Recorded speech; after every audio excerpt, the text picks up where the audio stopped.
Hello everyone and welcome back to another video. As many of you know, I've been sketching orchids in the field last summer in several places, and I thought it would be nice to turn all my sketches into more finished artworks. So in this video I wanted to share the process of doing this with you, and in fact this has turned into quite a big illustration project for me. I chose to illustrate all wild orchids that I managed to spot in spring and summer of 2022.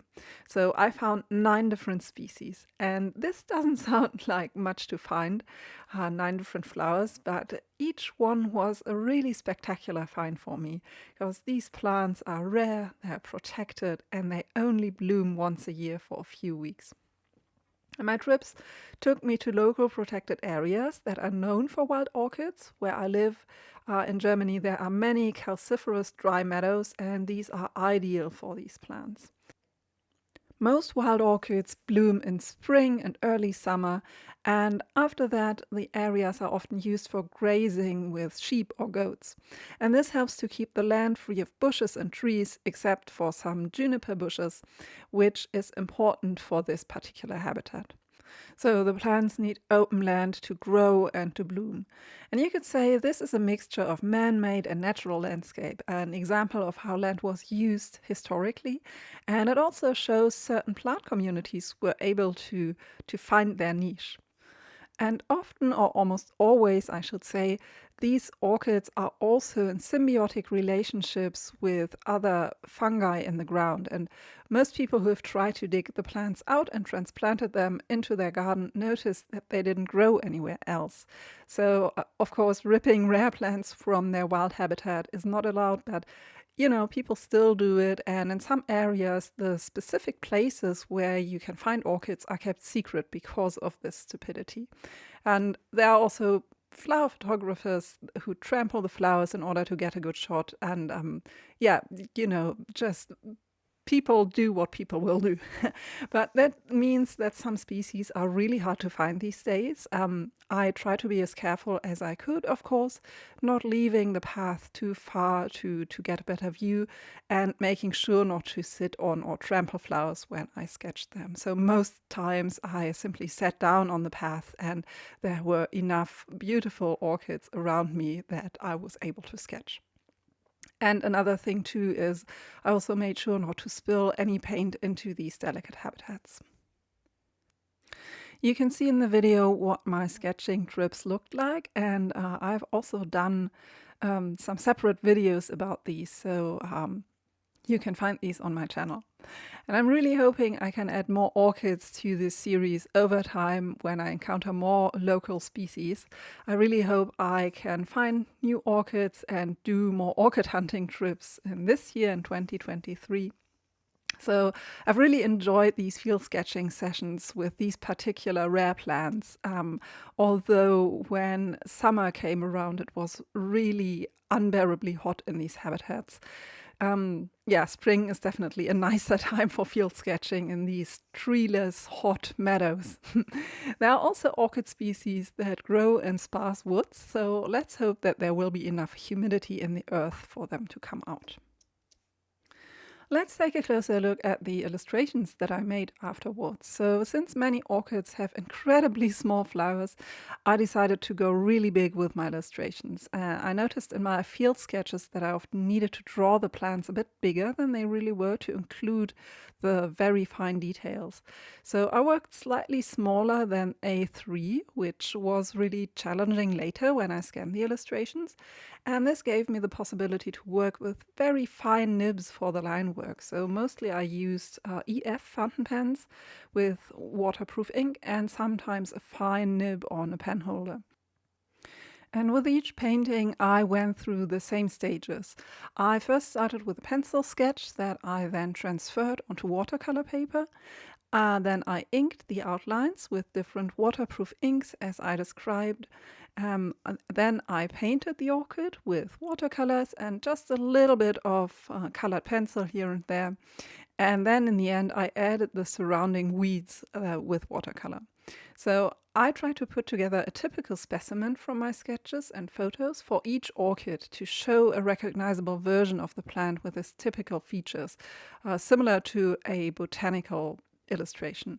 And I still included small imperfections and quirks, and of course I had a lot of fun with the loose grasses around the orchids, and you will see this later in the video.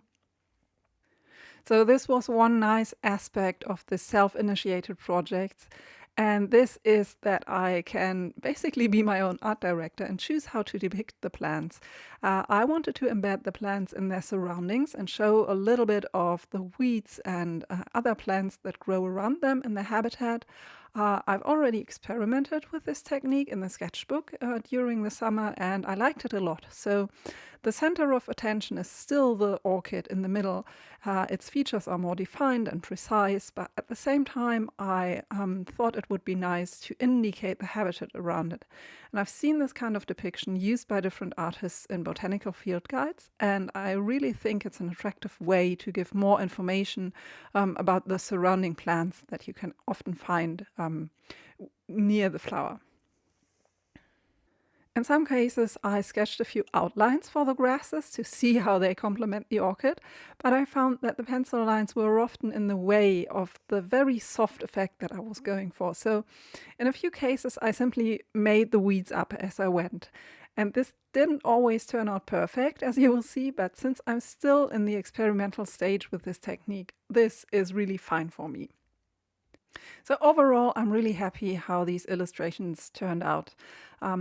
I'll leave you to enjoy the painting process a little bit more, and then I'll meet you at the end of the video.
Overall, this was a really nice way of working for me.